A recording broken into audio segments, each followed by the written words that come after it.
Thank you very much, Madam Chair. I thought that I need to bring this up considering that it is subsumed in the entire discussion of the military plantilla. Kasi it's good that the National Defense College of the Philippines is here. I am interested in one section of this bill, Senate Bill number 146, in Chapter 4, it includes Section 42, which is about organization, mission, and function. This is about the armed forces of the Philippines. In our last meeting at the Commission on Appointments, there came up a topic about Command and General Staff Course. Parang yung mga PMAers yata are required to undergo a course called Command and General Staff Course. It was mentioned very briefly in that Commission on Appointments hearing where we were about to confirm 34 members of the Armed Forces of the Philippines. Doon kasi lumilitaw, Senator Ping mentioned a certain personality by the name of Tomas Cloma. And he asked the representative of the 34 members of the AFE were about to be confirmed whether he knew about Tomas Cloma. So sa kanilang exchange, Madam Chair, it was pointed out that Tomas Cloma was the one who discovered the Spratlys. Research niya. I knew Mr. Cloma and I interviewed him as a young journalist. His granddaughter is Rizabel Cloma, who was a journalist also. I will have it researched. When in the 80s or 90s, I interviewed Tomas Cloma, who discovered the Spratly Islands. I will probably quote from the transcript of that committee hearing, Madam Chair, which is attributed to Senator Lacson about Tomas Cloma. And I quote this. During the Commission on Appointments hearing for the confirmation of ad interim appointments of members of the Armed Forces of the Philippines, last 4 February 2026, a colleague noted that lawyer and adventurer Tomas Cloma discovered the Spratly Islands and occupied them as under res nullius. Whoever discovers and occupies the land is recognized as the owner. Cloma turned over the ownership of the land to the Philippine government. Is this the course adopted, Madam? Yun ba yung pagkakaalam natin that Tomas Cloma was the one who discovered the Spratly Islands?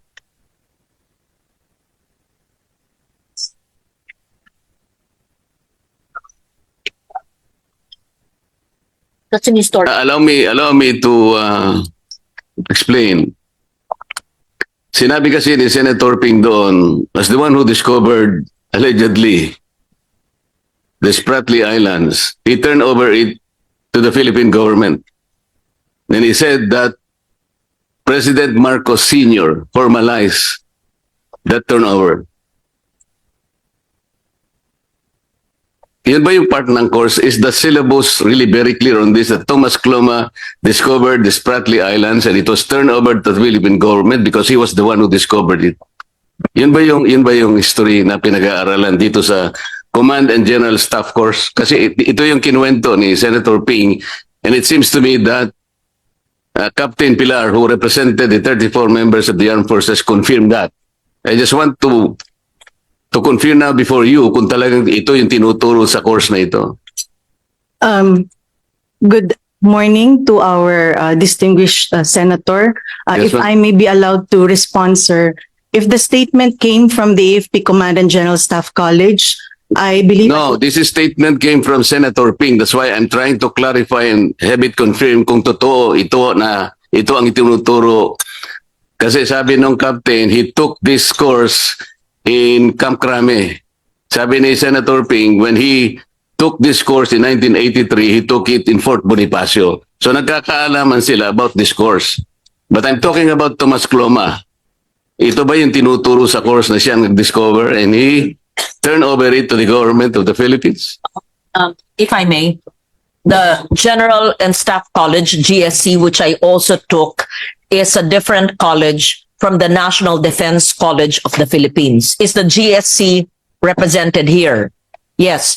Perhaps, Senator Marcoleta, if the statement made to your honor was sa GSC, maybe the GSC would be in a better position to answer if this basic information on the Spratlys is being taught. Yes, that is better, Madam Chair, because I rather thought than that the Iba po yung National Defense College. akala ko kasama rin doon Iba sa po yung General Staff College, although parehong alma mater ko. But may I, hindi sa ayaw ko pagsalitain ng ating presidente ng NDCP, pero sabi nyo, GSC ang nagtuturo niyan. Nung panahon ko, ba't hindi tinuro sa akin yan? Kasi alam ko Yes. na yun eh. So anyway, pakisagot po. Thank you. Good afternoon. Good morning, Your Honor. For the CGSC class, we only have 7 modules, and we are not aware that if this history is being taught of that included in the module. Our module only consists of international security and military strategies, leadership and resources management, contemporary security challenges, strategic communication, OPART, and joint and combined operations. So let me be clarified. Anong pangalan niya? Ron? Hindi ko po makita yung pangalan niyo. Will you please identify yourself? Brigadier General Alexander Gigantone, sir. General, am I now made to understand that Tomas Cloma is not a part of this Command and General Staff course? As I'm aware of, sir, none, sir. But I have to check with the course director himself, sir. And I'll get back to you, sir. Yes, because I'd like to inform you that Senator Ping mentioned this during our hearing, and Captain Pilar responded quite quickly that he knew also Tomas Cloma. At hindi siya, kinonfirm niya yung sinasabi ni Senator Lacson because he did not object to the narratives that was fed to us. Sinabi niya, Tomas Cloma is the one who discovered Spratly Islands. And as the discoverer, he owns it. So dinonate niya sa Pilipinas, and this was formalized by President Marcos Sr. As a matter of fact, sabi niya, this was also formalized by the arbitral ruling. He was referring to the 2012 arbitration in the South China Sea arbitration. Yes, sir. So wala ito sa course ninyo? We don't have military history module in our CGSC. Bakit kaya niya sinabi na, did you take up your Command General Staff course at Port Bonifacio? Sabi niya. Sabi naman ni Captain Pilar, no sir, I took it at at Camp Crame. So parang nagkakaalaman sila na meron talagang Command and General Staff course. And do you know kanya Tomas Cloma? Yes sir. Doon niya in-introduce na si Tomas Cloma is the one who discovered Spratly Islands. So Sir, walang course na ganito. Wala po, Your Honor. As of now, Your Honor, probably in the past there's a military history, but I can only I'm surmise. very interested in this because it should be corrected kung talagang nandun si Tomas Cloma. It should not be distorted. Tomas Cloma is a seafarer. He's not a discoverer. In 1956, he proclaimed a freedom land. It's like a notice of claim. That was in 1956. And several countries objected to that. United Kingdom, the United States, Australia, Japan, China, and the Philippines. That is the history. Alam niyo kung bakit nag-object ang mga countries na ito? Because at that time, in 1956, Spratly Islands is not considered terra nullius. Meaning, hindi siya undiscovered, hindi siya unoccupied. As a matter of fact, in 1897, Great Britain already notified the world by issuing a notice of claim. After that, when that claim was abandoned, France took over. Until in 1933, Japan served a notice of claim copy furnishing the United States of America. We were then a colony of America. That was in 1933. And Japan called the Spratly Islands Sinangunto. Tayo tinawag nating Kalayaan Island Group. I'm trying to emphasize this, General. Ang dami kasing ang daming mga disinformation and misinformation eh. Paano nilang sasabihin na somebody donated this to the government? But this is not the whole point now eh. Alam ninyo, 4 na territories ng ating Spratly Islands, are already territories of the Philippines. Simply because we occupied them. Tayo nag-occupy na dito eh. And somebody is suggesting na sinasabi ko raw, I'm trying to remove the KIG from the territory of this country by presenting a spliced narrative. Ito yung mabigat dito eh. No less than a senator of the republic did this. We'll come to this in proper time. Gusto ko lamang paalam na alam niyo si Tomas Cloma was mentioned in the arbitral award only in pages 250 and 251. Sinasabi ng tribunal, a certain Filipino and his associates had some activities in this Spratly, sabi niya. Yun lang, na-mention. Doon lang siya na-mention. And parang nagkataon lang na nakarating sa Ito Aba and nagkaroon lang ng konti sigurong kung ano-ano pinagagawa nila doon. That was the only time that this Tomas Cloma was mentioned in the arbitration tribunal. So baka po tinuturo sa Command and General Staff Course. Your Honor, as I said, sir, we only have modules not including the history, Your Honor. So yung pinagsasabi ni Senator Ping are all distortions. I have to find out, Your Honor. It's borne out by our TSN. May transcript po kami. Probably in the old CGSC classes in the 80s or 90s, Your Honor. There's a part of history, but I can only surmise on that, Your Honor. So, sinasabi ko lang po, ako kailanman hindi ko sinabi, I'm trying to remove the KIG from the territory of this country. I never, not even a suggestion. Alam po ninyo, it was misquoted several times here. When we were meeting at the CA, I was only trying to emphasize 2 things. The difficulty of plotting the West Philippine Sea because of several obstacles.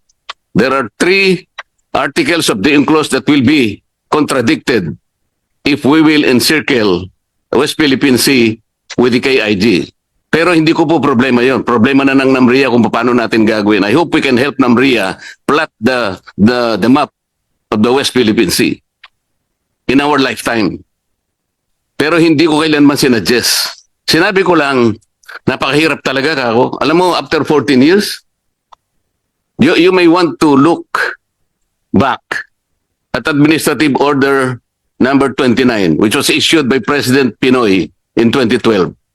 At that time, he already instructed the NAMRIA and the Department of Foreign Affairs to prepare the necessary maps and charts with coordinates and submit them to the United Nations and notify all relevant international organizations, including the International Hydrographics Organization, for the purpose of plotting a West Philippine Sea map as the western side of our country. I was telling them, maybe, I just said maybe, the difficulty lies in the several obstacles that they will encounter. Kasi nga nasa high seas na lahat yun eh. I'm not talking about territory. I'm only talking about the West Philippine Sea. How we can encircle that part of the ocean, most of which is already the high seas. Kasi nangbiro lang ako. It was a hypothetical statement when I said, well, you want to give up the KIG para ma-encircle mo. But that was highly hypothetical. It was not even a suggestion. Sabi ko pa nga kung pwede lang nating ilipat sana sa EEZ natin, but you cannot do that. Only God knows. Or only God can do that. So, General, so many times I'm being misquoted by several people, including a retired justice of the Supreme Court. In due time, we will meet all them. Kasi naggawa na po ako ng resolution. I will ask the NAMRIA and ask all these people trying to paint me as the villain and they as the national hero of the Philippines. So salamat po, General, sa pagkakasabi mo. And now I am relieved na hindi pala part ng Command and General Staff Course, which was erroneously cited by Senator Ping in our discussion at the last CA hearing. Thank you. And I think you should also look into this. Kayo pala yung national, what do you call it? National Defense College of the Philippines, Your Honor. Sana po mag-coordinate kayo kay General because they are also in that course. Baka lumabas na naman si Tomas Cloma, kung ano na naman ang pagsasasabihin nila. So yun lang po yung point why I came in. I'm interested in being able to look at how our armed forces are educated. Ang gusto ko po talagang mangyari rito sa buhay natin, in our lifetime, we should be able to plant the West Philippine Sea on the western side of this country like what Vietnam did. Alam po ninyo yung ginawa ng Vietnam? Nakagawa sila ng Gulf of Tonkin. Now, titingnan po ninyo ang mapa ng South China Sea. The Gulf of Tonkin is there because it is registered in the S-23. What is S-23? What is that? S-23 is the limits of oceans and seas. It is published by International Hydrographic Organization. Naglaban sila ng China. Nanalo ang Vietnam. Now, tingnan po ninyo South China Sea. Meron silang Gulf of Tonkin. But what about our West Philippine Sea? Hanggang ngayon, wala. Dahil hindi ginagawa ng NAMRIA ang sinabi in 2012. Alam niyo pinalabas nila ngayon? I think nagpalabas sila. They showed them up. Last Wednesday. Tingnan po ninyo kung anong nilabas ng NAMRIA. It was an administrative map. What is an administrative map? Ano po ibig sabihin ng administrative map, Madam? I have to request your indulgence, Your Honor. I'm not an expert on maritime concerns. An administrative map is a map that delineates the political subdivision of our country. Makikita nyo doon ang regions and the provinces. Ito ginawa nila. Tingnan ninyo, it was published, dated December 2025. That is not the kind of map needed by the United Nations. That is not the kind of map needed by the IHO. It should be a map accompanied by charts with coordinates. Para sa ganun, we can notify the whole world, the whole international community that we would like to allocate that purely for the Philippines. Ilagay natin sa mapa yon. There are obstacles, I know that, but we should work on the obstacles. The NAMRIA should work on this. Hindi yung sasabihin nila na, I'm saying all the difficulties, I'm not trying to isolate anything from our territory. Di ba sinasabi natin, we cannot give up an inch of our territory. Alam niyo kung pahabayin ko lang ang discussion na to? It was the retired justice of the Supreme Court who gave up 242,000 of our territorial sea away. I will prove that in several days to come. Tayo, sinasabi natin even an inch of our territory we will not give up. Tama naman yon, ilalaban natin yon. Pero siya, dahil sa pagdedesisyon niya ng mali, the Republic Act 9522, 2011, somebody raised it to the Supreme Court on issue of constitutionality. Ang akala ko naman alam niya ang ginagawa niya. Ang nawala sa atin, territorial sea, Madam, 242,030 square nautical miles. That's more than the area, that's more than the land area of this country. The land area of this country is about 300,000 square kilometers. How much is 242,000 square miles, Madam? That's about 629,000 square kilometers. Kasi nasabi ko, siya yung traidor. Ayaw niyang pag-usapan ito because it happened. Gusto niyang palawakin to, tingnan natin lahat. Ang territorial sea, madam, including our land area, ito yung ating territory. It was defined by our national territory provision of the Constitution. Look at your 1935 Constitution. Look at your 1973 Constitution and the 1987 Constitution. We did not give up any inch of our territory, including of our territorial seas. The retired Justice of the Supreme Court did that. I'm sorry, I need to say all this. To allay all those false statements and misinformation. Thank you, ma'am. Yes. Did I give you enough time? Yes, ma'am, and thank you very much for the time. Yes. I'm sorry I had to take a call because I wanted to give the time to my colleague to clarify certain statements. I apologize. I did not hear what you said, but whatever he says is what he says. You'll be able to read what I said anyway, madam. I will Also the read transcript. the transcript of records and whatever clarification the good senator has said. I would suggest that you state it in plenary so that it is in record in the plenary session, whatever it has. Then we proceed with our bills. Thank you. So kayo po, it's never too late to take up GSC. It's never too late to take Masters in National Security. Provided Maski batikan na abogado na kayo. provided they will exclude the Thomas Cloma issue. Totoo naman yun ah. Hindi Hindi, wala pala sa... The general already confirmed it to me. it may not be the classes, but it's historical fact. In fact, sino ang bihasa? Who can give us the historical perspective of the Spratlys? Because when I was a young journalist in the 80s, anong taon yun? Thomas Cloma interview ko. Googlehin. Tanong mo kay Jane, ngayon na. Kanino ko po sinabi 30 minutes ago. In-interview ko po si Thomas Cloma sa bahay niya sa Quezon City. Tawagan si Rizabel Cloma. Yung apo niyang si Rizabel nandun.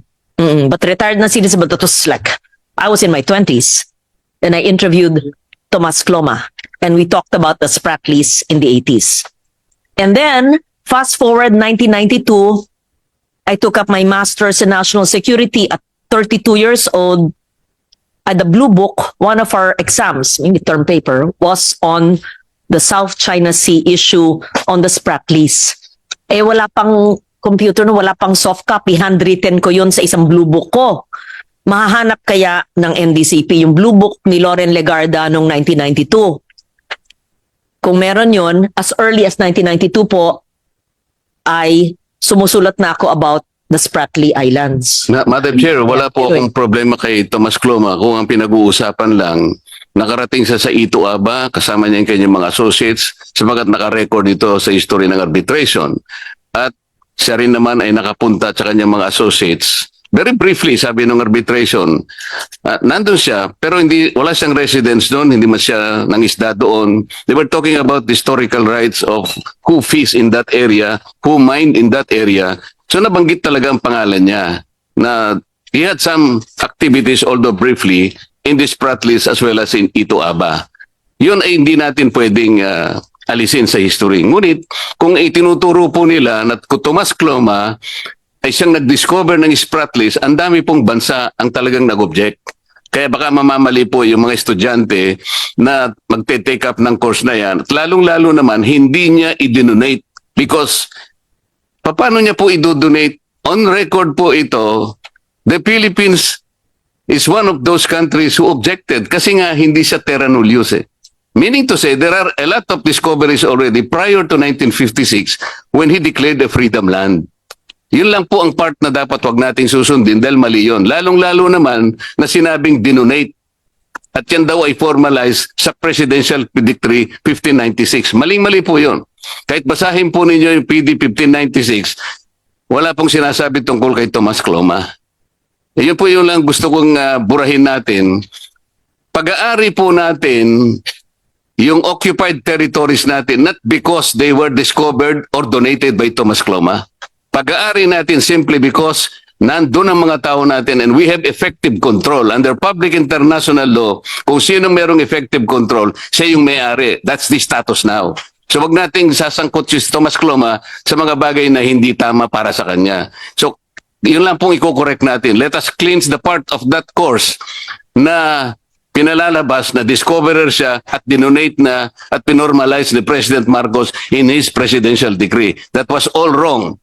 That is historical distortion. I think that is very, very clear, General. Forward.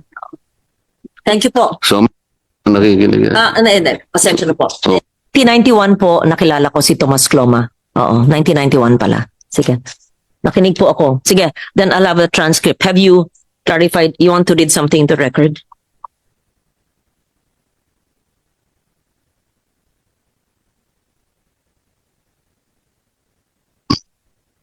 Na kailangan lang alisin dun sa historical record kung tinuturo man si Thomas Cloma, huwag namang ilalagay siya na siyang nag-discover because ang daming bansa pong nag-object kasama ng Pilipinas. Alam po ninyo kung sinong nag-object sa panig ng Pilipinas at that time when Thomas Cloma declared a freedom land? Do you know who represented our country when he himself objected to the declaration of Thomas Cloma? Alam po ba ninyo kung sino? He was then our Secretary of Foreign Affairs, who later became President of the Philippines. Who is he? Carlos P. Garcia. Salamat po, Madam Chair. Dante Marcoleta. You are a principled man, extremely honest with integrity. At nung alam ko na nalaman ko, kung makipag-away ka ng tao o isang korporasyon o ahensya, be it in government or outside, nakita ko yung passion mo to ferret out the truth. So kaya ako yung mismo personal na sabi sa iyo kung sana maging senador at tumakbo ka. So yan ang gusto ko. Manalo ka. Use the passion that you have in your heart to work for the Filipino people. Lalo na ako paalis na. At ako'y bilib na bilib sa iyo. Sa totoo lang. Because I like honest persons, men of integrity. Ngayon, kung sakali man, God willing, kung ipagpala ng Diyos sa atin, kung senador ka, ano pa ang maragdag mo sa pagka-lawyer mo at kung maging senador ka? What would be the meaningful legislation that you have in mind na gawin mo kung nandiyan ka na? Ang unang-una po, Ginoong Pangulo, ay nakita ko po yung nailatag ninyong magandang programa. Ang nais ko ay may patuloy ngayon. Unang-una po yung ating infrastructure program na yung nais ko. Nakita ko naman po talaga na sa panahon lamang umabot yung 5.1% na ratio ng infrastructure spending sa ating GDP. Hindi po nangyari yung sa mahabang panahon. Matagal po sa Kongreso, Mr. President, ngunit naglalaro lang po sa 2% ng ating GDP ang nailatag ng infrastructure program. Napaka-importante po sapagkat kapag nailatag ng infrastructure backbone po ng ating bansa, paano po natin ma-attract investments? Hindi lang dito sa bansa natin, lalo po sa ibang bansa na pupunta sa ating bayan para dito bukas ng maraming negosyo. At yun magiging simula po para natin mapapalago ang ating ekonomiya. Sa mga nakarami po yung nagawa at isa pa po yung kondisyon ng ating pagkapayapaan. At isa po importante po rin yan sapagkat hinahanap din po sa President ng mga mamunan yung stability ng bansa. Kapag magulo po yung bansa, di po maniniwala at uulan dito sa inaasahan nating pagbulan. At nakita ko po yung pagmalasakit ng reforma ang ating lipunan. Yung pagmasakit po ninyo na talagang labanan natin ang droga at ilagay sa matatag na kondisyon ng ating bansa. Pagmalasakit ninyo kung paano naitawid ang bansa natin sa pandemya. Siguro nga po hindi tayo nakapag ng pandemya sa President sa nakita kong paglakas ng ekonomiya natin halos hindi tayo bumaba ng 7% per quarter. Talagang tinaman na po tayo ng pandemya sa President. Kung hindi nga lang siguro nakita ko siguro ang pinamagandang taas na natin ekonomiya. Gusto ko pagpatuloy sa President at talaga po kung nakita na kasi matagal na naman po yung kuryente, yung presyo ng kuryente ay talagang taas po. Hindi po natutupad yung layunin ng batas. Pagka 21 years, affordable ang rates natin.